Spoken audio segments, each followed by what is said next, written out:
So very good evening student, hope आप सभी बहुत अच्छे होंगे। आपने अक्सर फिल्मों में देखा होगा जब कोर्ट का सीन दिखाया जाता है फिल्मों में और जो गवाही देने वाले व्यक्ति आते हैं उनके समक्ष एक धार्मिक ग्रंथ रखा जाता है, भगवत गीता, लाल कपड़ा में बांधा हुआ, और उसको बोला जाता है कि तुम इस भगवत गीता पर हाथ रखकर कसम खाओ।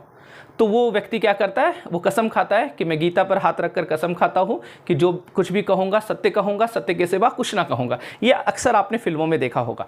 क्या ये रियल में होता है? क्या ये रियल में न्यायालय में ऐसा होता है या फिर शपथ का कुछ और व्यवस्था है? इसका इतिहास क्या है? इसके लिए कौन कौन सा एक्ट है? शपथ होता है या नहीं होता है? अगर होता है तो किस तरीके से होता है? इस वीडियो में हम लोग क्या करेंगे, इन सारी चीज़ों पर बात करेंगे। तो चलिए शुरुआत करते हैं इतिहास से कि कहाँ से इसकी शुरुआत हुई। तो समझना, ये शपथ का जो व्यवस्था है, माना जाता है ऐसा, इसकी शुरुआत मुगल काल से होती है। मुगल काल में भी ये कोई कानून नहीं था, एक दरबारी प्रथा था कि लोगों के धार्मिक ग्रंथों पर हाथ रखकर शपथ दिलाया जाता था। तो मुगल काल से इसकी शुरुआत मानी जाती है। इसके लिए एक्ट जो बना था पहली बार, वो बना था ब्रिटिश काल में, और ब्रिटिश काल में एक एक्ट बना था।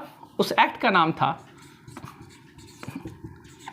Indian oath act 1873। पहला एक्ट बना था शपथ लेने वाला प्रावधान का, जो कोर्ट में शपथ लिया जाता, वो कौन सा था? Indian oath act 1873। और इस एक्ट के तहत क्या होता था, जो भी व्यक्ति जिस धर्म से बिलोंग करते थे उस धर्म का जो पवित्र ग्रंथ होता था उस पर हाथ रखकर क्या करना पड़ता था? शपथ लेना पड़ता था कोर्ट में। तो भगवत गीता है ना, तो जो हिंदू होते थे वो गीता पर हाथ रखकर कसम खाते थे, जो मुस्लिम होते थे वो कुरान पर हाथ रखकर कसम खाते थे, जो ईसाई होते थे वो बाइबल पर हाथ रखकर कसम खाते थे, या फिर और कोई दूसरे रिलीजन के होते थे, उनके रिलीजन में जो धार्मिक ग्रंथ होता था उस धार्मिक ग्रंथ पर हाथ रखकर शपथ लेते थे, सत्यता का शपथ लिया जाता था। तो ये जो फिल्मों में आप देखते हैं, ये परंपरा यहाँ से शुरुआत होता है ब्रिटिश काल में। लेकिन क्या ये परंपरा आज तक चलते आ रहा है? तो बिल्कुल भी नहीं। क्या ये आज़ादी के बाद चला? बिल्कुल चला। और ये प्रथा जो है, ये जो इंडियन ओथ एक्ट है, इसको समाप्त किया गया 1969 में। याद रखिएगा, 1969 तक हमारे यहाँ ओथ लेने का परंपरा चलते रहा, जो धार्मिक ग्रंथों में हाथ रखकर ओथ लेते हैं। 1969 में लॉ कमीशन का, याद रखिएगा, लॉ कमीशन का 28th रिपोर्ट सामने आया, और 28वां रिपोर्ट के रिकमेंडेशन पर 1969 में इस प्रथा को, ये जो लॉ था, ये एक्ट, ये जो धार्मिक ग्रंथों पर हाथ रखकर शपथ खाया जाता था, उस प्रथा को क्या कर दिया गया? समाप्त कर दिया गया। और 1969 में एक नया एक्ट बना। उस एक्ट का नाम था ओथ एक्ट 1969। तो ओथ एक्ट 1969 किस कमीशन के रिकमेंडेशन पर बना? तो लॉ कमीशन के रिकमेंडेशन पर बना। इंदिरा गांधी के टाइम में ये बना था, और ये 28th रिपोर्ट था लॉ कमीशन का। और इस एक्ट में क्या प्रावधान किया गया समझिएगा।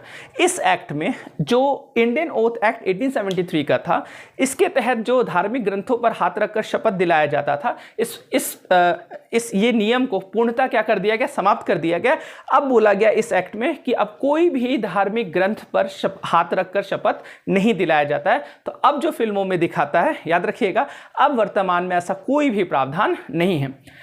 अब देखो, शपथ का तब क्या प्रावधान है, ये चीज समझिएगा। जो फिल्मों में दिखाता वो प्रावधान हमारे यहाँ नहीं है। तो है क्या? तो समझना, दो तरह का शपथ होता है। एक तो जो गवाह देने वाले वो शपथ लेते हैं, और एक होता है शपथ पत्र, जो आपने एफिडेविट सुना होगा। तो एफिडेविट जो होता है वो क्या होता है? शपथ पत्र होता है। तो दो तरह से आप क्या करते हैं? शपथ लेते हैं। जो गवाही देने वाले होते हैं वो कैसे आज शपथ लेते हैं? तो याद रखिएगा, ओथ एक्ट 1969 के तहत वो ईश्वर का शपथ लेते हैं। अब देखो, यहाँ को भी, इसको भी क्या कर दिया गया? एक तरह से सेक्युलर कर दिया गया कि अब आप अलग अलग धार्मिक ग्रंथों पे हाथ रखकर शपथ नहीं लोगे। आप क्या करोगे? ईश्वर का शपथ लोगे। तो यहाँ पे बोला जाता है कि मैं ईश्वर का शपथ लेता हूं कि जो कुछ भी मैं कहूंगा, जो भी मेरा कथन होगा, वो सत्य होगा, संपूर्ण सत्य होगा, और सत्य के सिवा कुछ ना होगा। इसका शपथ लिया जाता। बस एक वर्चुअली ईश्वर का यहाँ पे क्या किया जाता? शपथ लिया जाता है। क्लियर है? तो ये इस एक्ट के तहत ये संशोधन करके ये प्रावधान किया गया।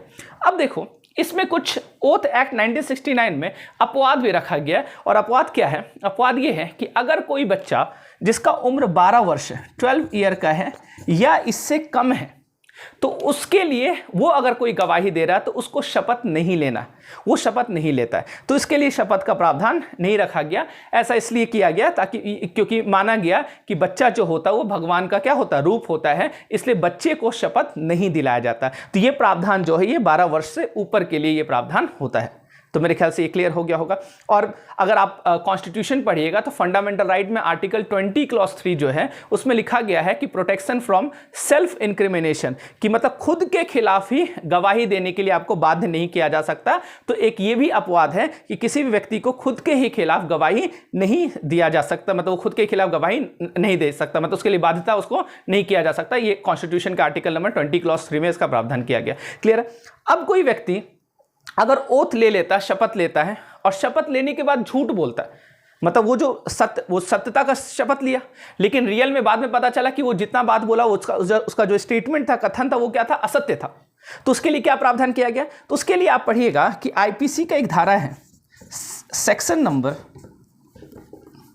193, और समझिएगा आईपीसी का सेक्शन 193 के तहत उस व्यक्ति को 7 वर्ष तक का सजा मिल सकता है। तो याद रखिएगा, कोर्ट में कभी भी गलत गवाह मत दीजिएगा, ये खतरा हो सकता है, क्योंकि आईपीसी सेक्शन 193 के तहत 7 वर्ष तक का सज़ा बहुत बड़ा सज़ा होता है। आप समझना, एक झूठ के वजह से इतना बड़ा सज़ा हो जाएगा। तो ये प्रावधान तो वर्तमान में कोई भी धार्मिक ग्रंथों पर हाथ रखकर शपथ नहीं दिलाया जाता है। तो ये आज का कुछ इन्फॉर्मेशन वाला वीडियो था। तो मिलते हैं हम लोग नेक्स्ट वीडियो में। आज के लिए इतना ही। Thank you so much.